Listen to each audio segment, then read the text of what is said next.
Good afternoon, everybody. I'm Raylene Marks. This is the Israel Brief, brought to you every Monday to Thursday by Lay of the Land, where we take a look at those top stories making headlines right here in Israel.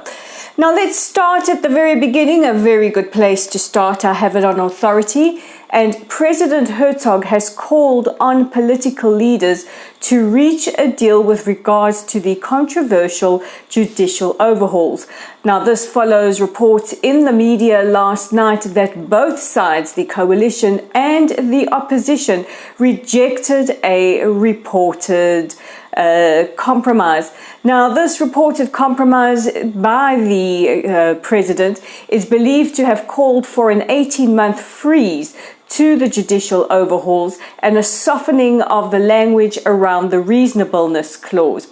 Now, it was roundly rejected, and today the president said that Israel is facing a deep crisis and it is time for leaders to show responsibility. He says this is affecting our economy, our security, our lives, our social structures, and our human behavior. Some pretty strong words from the president.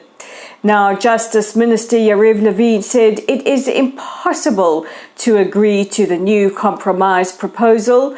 National Unity Chair Benny Gantz said that he is pessimistic about any agreement, saying that the Prime Minister does not know how to compromise, saying that he doesn't have the power to stop or the ability to push it through. The Likud said that there is absolutely no deal reached. Yair Lapid, the chairman of Yesh Atid, said that no negotiations were happening and that the Prime Minister just wants his invitation to the White House. And Itamar Ben-Gvir, the chairman of the far-right Otzma Yehudit, said there will be no compromise with the opposition. Oh boy. Now, according to research done by the City Index, Israel's economy, or Israel's shekel, has devalued the most out of all foreign currencies. The shekel has devalued at a percentage rate of 10.34 to the US dollar. And despite this report, Finance Minister Bezalel Smotrich says that the Israeli economy is showing signs of resilience and stability. However, further research shows that Israel's economy is struggling to keep its head above the water. Now, as some of you may know, I'm not shy to jump on the odd pulpit or on the odd soapbox, and I have some very strong words for the New York Times. Yep. Ye old New York Times, once the paper of record, has been at it again. This time in an article written 3 days ago titled Yiddish is Having a Moment. Now, for those of you who don't know, Yiddish was a language, kind of an amalgamation of some German, some Hebrew, that was spoken in the shtetlim, in the communities in Europe, because Hebrew was believed to have been a holy language, a language to only pray in. And of course, during the Holocaust, we lost 3/4 of European Jewry, which would have been the Yiddish speakers. And now, decades later, we are seeing a resurgence of this once glorious, I think still glorious, language. I believe there are certain things you can only say in Yiddish. Now, in the article, the author says Hebrew is spoken by about 9 million people around the world and became the national language of Israel following the birth of the Jewish state around 1947, 1948. But to some, the language symbolizes the far-right Israeli militarism. Now, that is absolutely insulting. Hebrew is an ancient and sacred text. It is the text that we pray in, and Jews have been one of the only people to modernize an ancient language and use it for everyday use.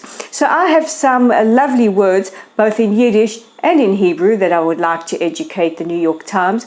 This Shanda of a fakakta article is Ma'aleh Shkarim. You figure it out. It is absolutely a busha.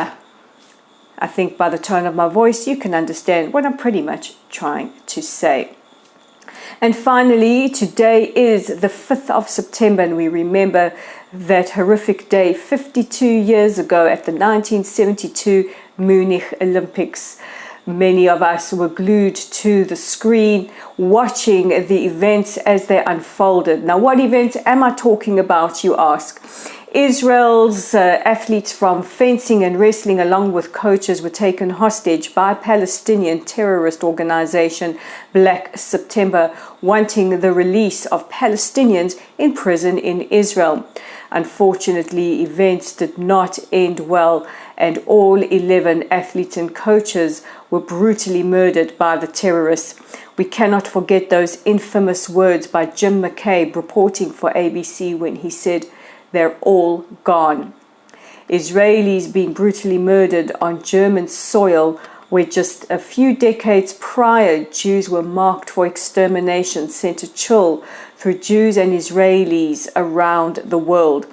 Golda Meir was the prime minister at the time and gave the green light to a counter-terror operation which would see Mossad agents traveling the globe in order to eliminate those responsible. And I'd just like to end off today's broadcast by reading out the names of the Israeli victims of this horrific terror attack. Andrei Spitzer, Yosef Gottfried, Ze'ev Friedman, Mark Sivan, David Berger, Kehat Shor, Eliezer Halfen, Amitul Shapira, Moshe Weinberg, Yosef Romano, and Yaakov Springer. May their memories be eternally blessed. And that's that from me today for the Israel Brief. Don't forget to tune in tomorrow for your latest headlines from Israel. But in the meantime, please don't forget to check out our website at www.layoftheland.online. We have some great new content up and a little something to get your body ready for Rosh Hashanah. Our YouTube channel is at the Israel Brief. If you haven't already subscribed, please click on the red subscribe button. Our Twitter handle is at Lay of the Land 5, or do you call it X? I don't know. I'm not an expert. Let's just call it Twix. And of course, we're on Facebook at Lottel Site. We look a little something like this. See you guys tomorrow. Take care.